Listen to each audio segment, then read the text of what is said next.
Regan Slaymaker for International Boxing News. I have the pleasure to be joined by Tony Sims. Tony, how are you today, mate? I'm all good, Regan, yeah, I'm all good, mate. I was going to say, tough session that you've just put me through, mate, but it's good. I love getting around with you. Yeah. So we'll jump straight into it. So yesterday, matchroom announced, Opetaia, Thompson, Jordan Thompson, second fight with you, and a world title opportunity against the number one in the cruiserweight division. You must be buzzing for it. Yeah, like the opportunity come out of nowhere, really. As we know, Opetaia was supposed to fight Ruegg, and Ruegg chose not to take that mandatory fight, and then that fight come on to Jordan Thompson, and he grabbed it with both hands. And funny enough, he's been in camp for quite a while, because he was helping Demsey and McKean prepare for Hrgovic, so he's been sparring a lot with Southpaw. So it was like the opportunity come at a good time, and he's going to be in great shape for this fight. Definitely. We were just talking off camera. The Ring Magazine belt's one that's kind of eluded you during your coaching career. What would it mean, obviously, for Jordan to not only win that belt, but obviously to you, you win that title as a coach with one of your fighters as well? What would that mean as well? Yeah, because I was saying to Jordan, to win the Ring Magazine belt is is a fantastic achievement, and not a lot of fighters get the opportunity to even fight for that belt. So with that being on the line as well, it's just it's an added bonus. And as I say, Jordan's going to be in great shape for this fight, mentally and physically, and he's got the fight at home in London as well. So it's a great opportunity for him. Definitely, mate. You've got three other fighters on the card as well. We'll touch on two of them. MaiseyRose and George Liddard feature after maybe for me. Let's touch on Maisey first. The career best performance on the AJ undercard against Gemma Ruegg, arguably the toughest opponent on paper as well.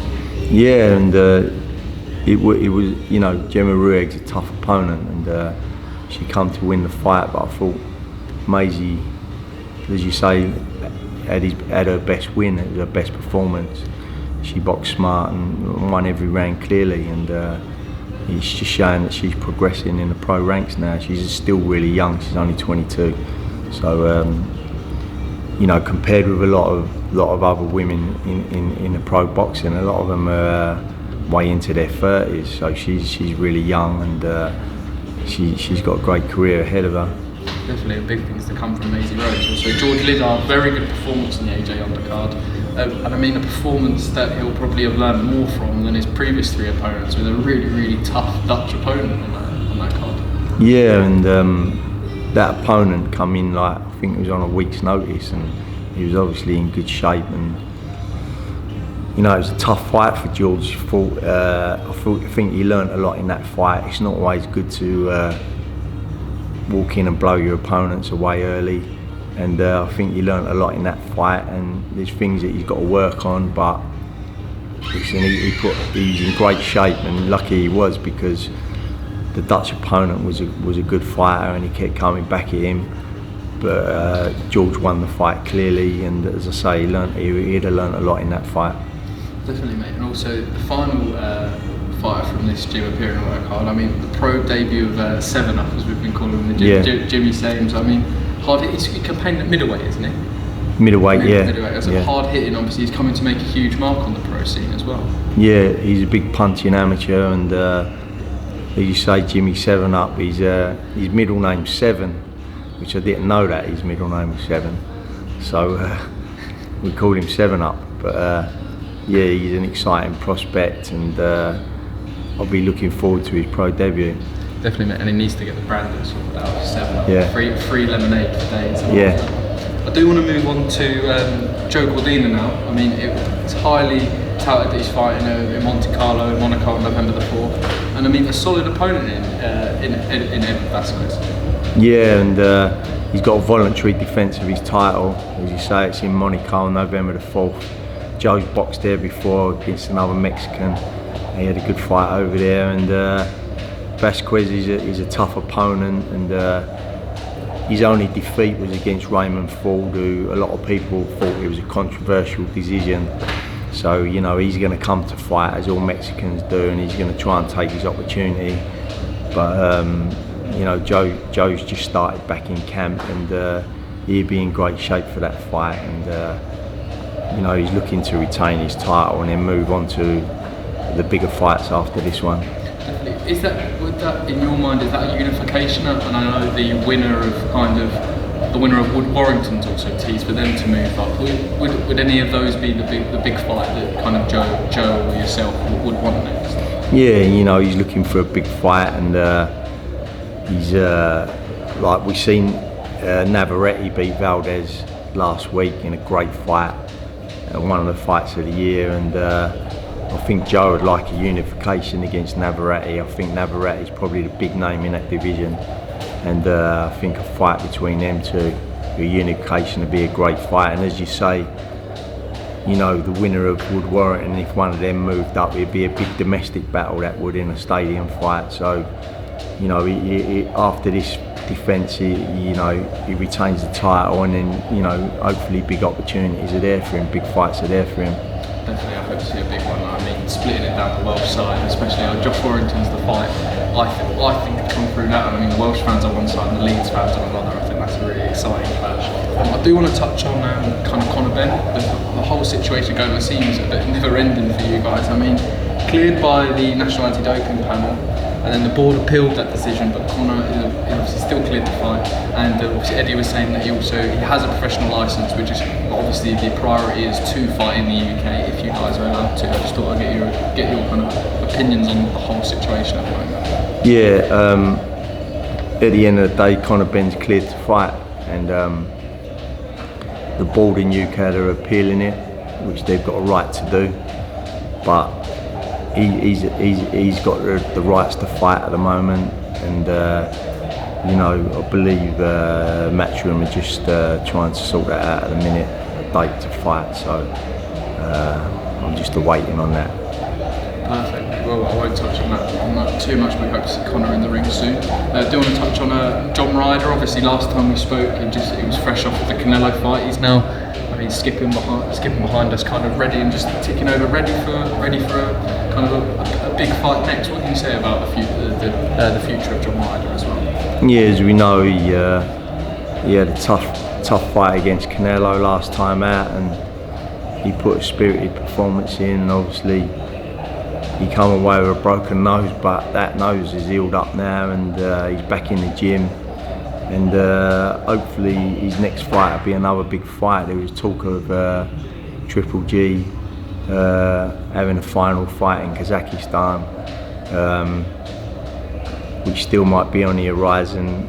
I know John's name's in the hat for that fight, but if that don't happen, there's still big fights for him with Caleb Plant, obviously David Morrell, Benavides. There's obviously Munguia and Belinga fighting, hopefully, so he might fight the winner of them too. So yeah, there's big name fights out there for him, and we'll just see what happens. Billy Joe Saunders is coming back.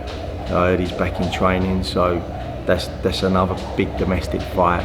Obviously they boxed all the way back in 2013, and there wasn't nothing in that fight. It could have gone either way. So that's obviously a big domestic matchup.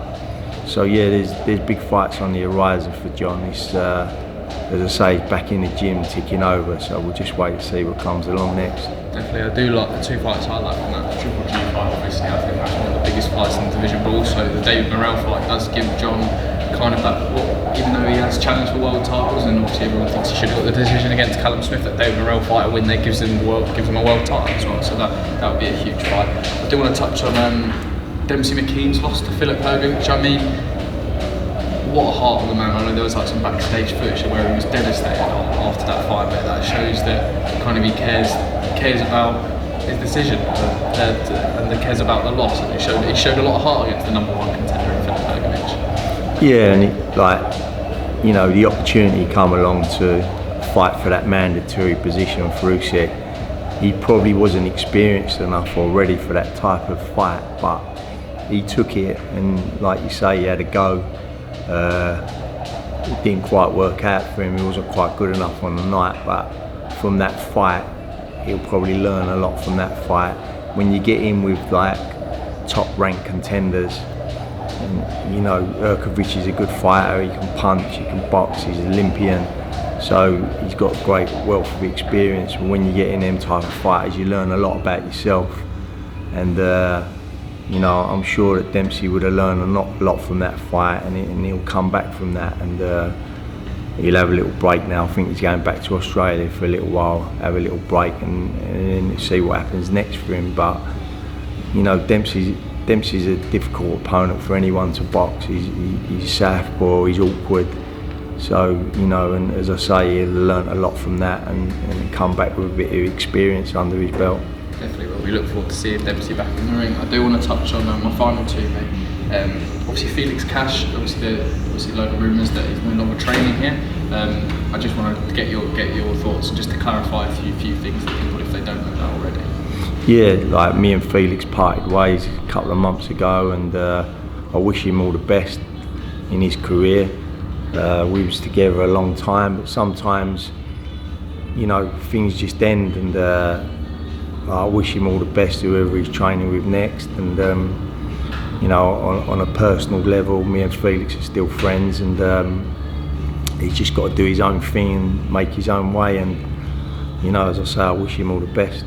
Definitely, we echo that sentiment. We look forward to seeing Felix back in the ring. My final one, Tony. I mean, this has come from kind of a conversation that we had off camera. I mean, behind us, you kind of have your wall of champions there. I mean, how does it feel to kind of obviously and I think it goes all the way from southern area to obviously world title champions. How does it feel to when you kind of like, when we had that conversation, look at all your champions and kind of reflect on all the people you've helped kind of achieve their dreams in the sport? How does that feel, mate? Yeah, you know, I put them up. I got the idea, funny enough, from Repton Boxing Club, because I used to take my boy down there. He had a couple of fights for Repton when he was young, like 11. And then on the wall of their gym, they've got all the fighters that are from Repton that have represented England, and got the idea from there. And I think it's nice, and I've done it from early days, and I think it's nice to at that time when they win their belt is to put their picture on the wall, and it's part of history from the gym, but it's also a reminder. When I look up there, I remember them in them days, like, and I can still remember the fights, and you know, looking up at the pictures sometimes, and it's nice, like when they come down there, because a lot of them still keep in touch with me, and when they come down there and they still see their picture on the wall, it's a little bit of buzz for them. And also for the youngsters in here, they look up at them and think, right, I want to get on the wall. I want to get my picture on the wall with a belt around me. So it's good, and you know, there's a few more spaces on there yet. Definitely. I mean, I doubt with our training I'll be on the wall many times soon, mate. But no, it's good. I always look at you telling me a story about Steve Spartacus as well. Yeah. The first ever remix. That's it. That's perfect. Tony Sims, thank you very much for your time today, mate. And, nice one, mate. And yeah, speak to you soon. Thank you very much. Thank you.